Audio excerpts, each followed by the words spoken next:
Viver juntos uma grande emoção. Sentir no peito uma explosão de amor.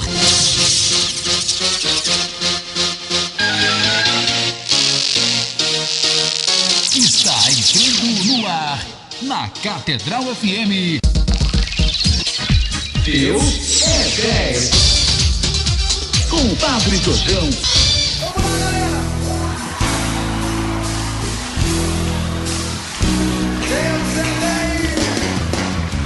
Bom dia, amados irmãos e irmãs ouvintes da Rádio Catedral, sua emissora católica.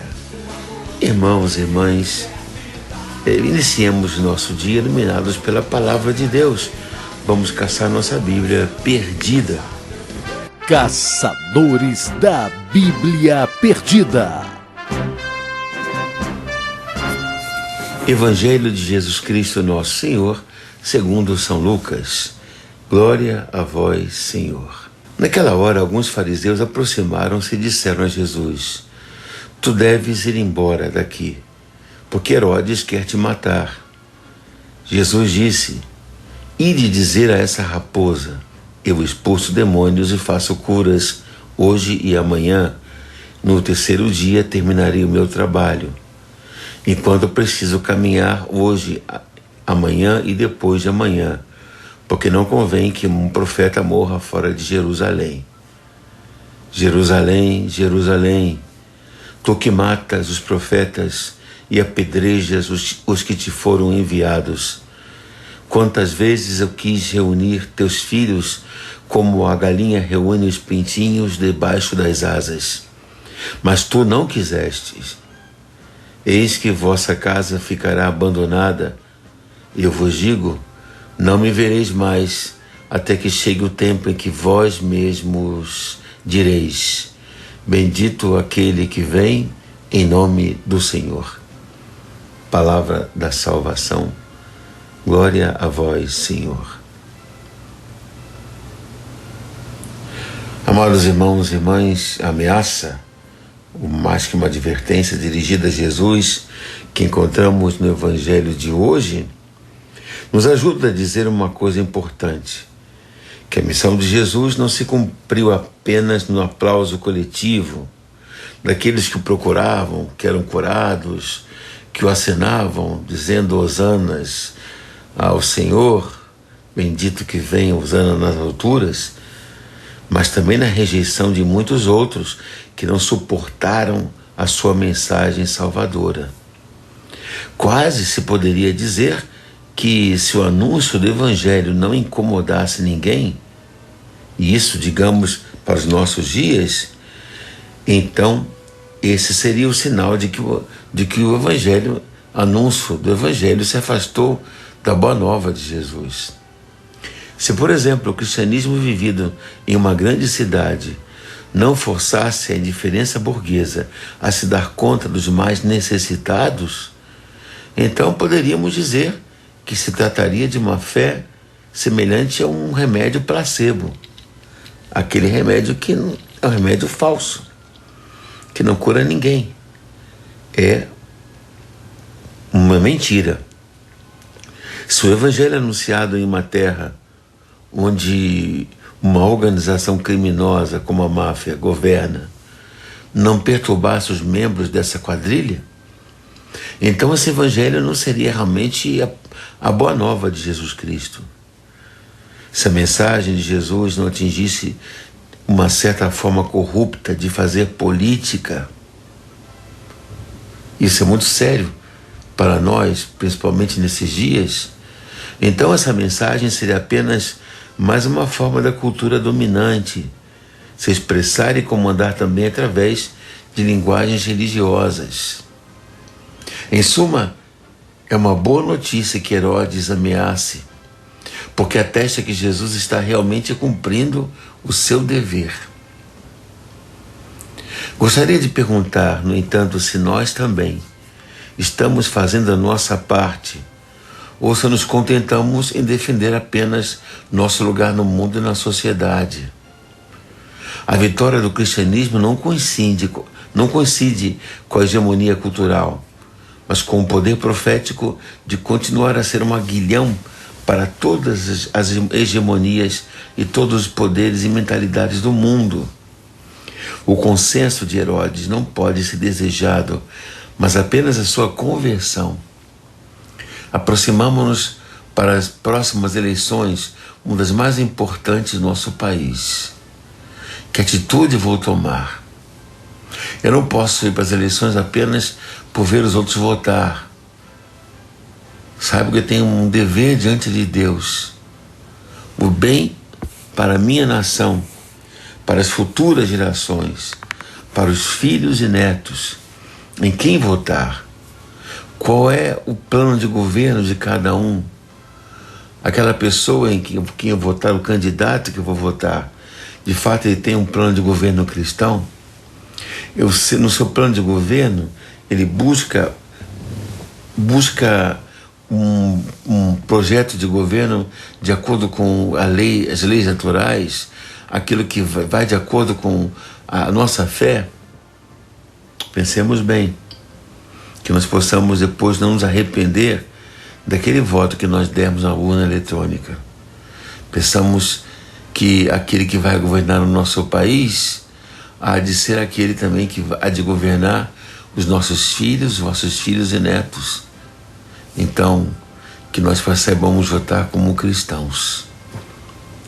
Queria terminar essa meditação sobre 2 santos ligados a um país que é Etiópia.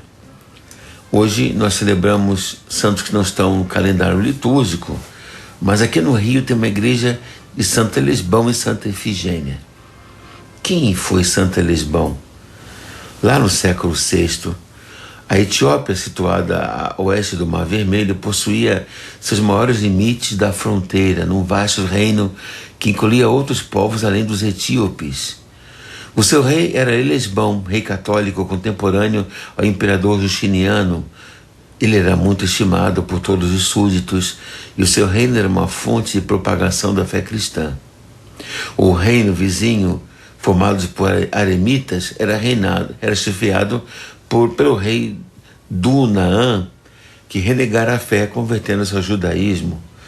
Na ocasião, mandara matar todos os integrantes do clero católico, transformando as igrejas em sinagogas, tornando-se temido e famoso por seu ódio declarado aos cristãos.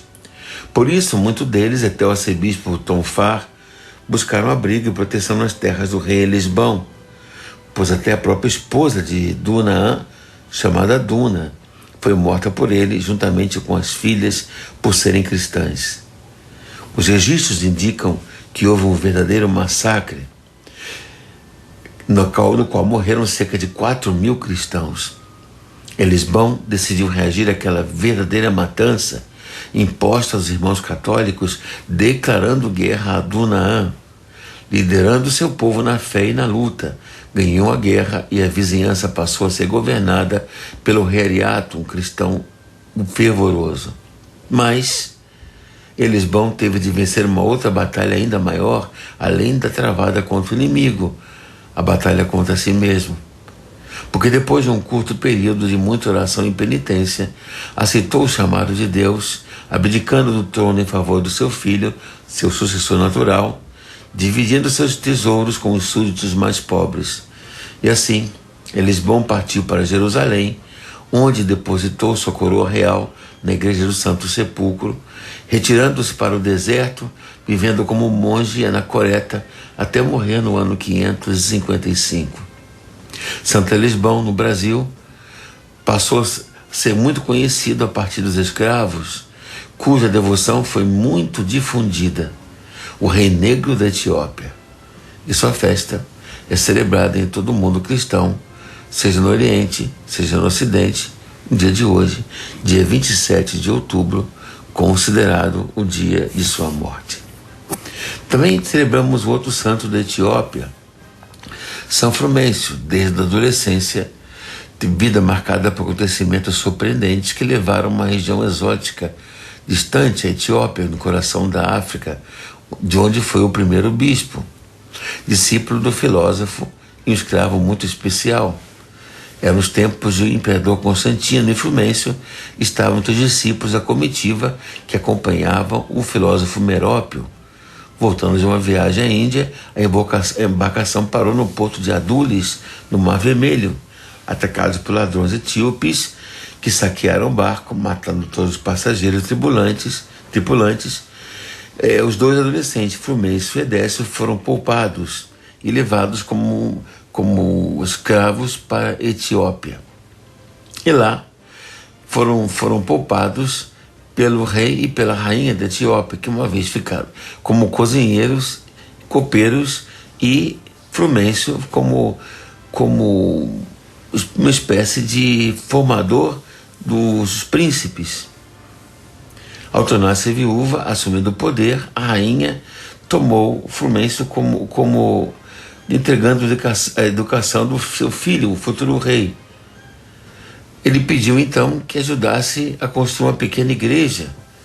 E ali, naquela pequena igreja católica, acolhia os embarcadores, os que vinham até o porto da Etiópia.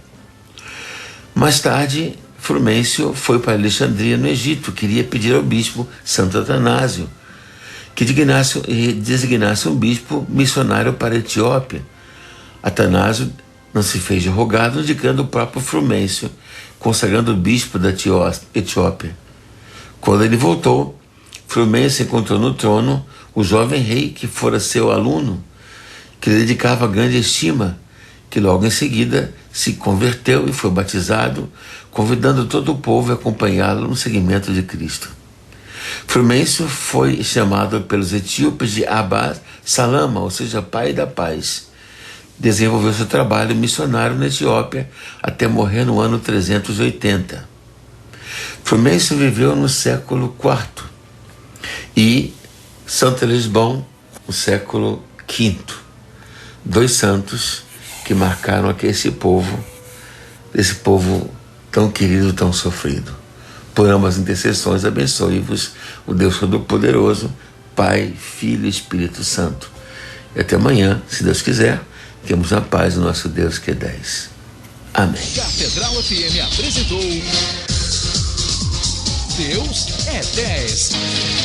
Com Padre Jorjão, Deus é 10.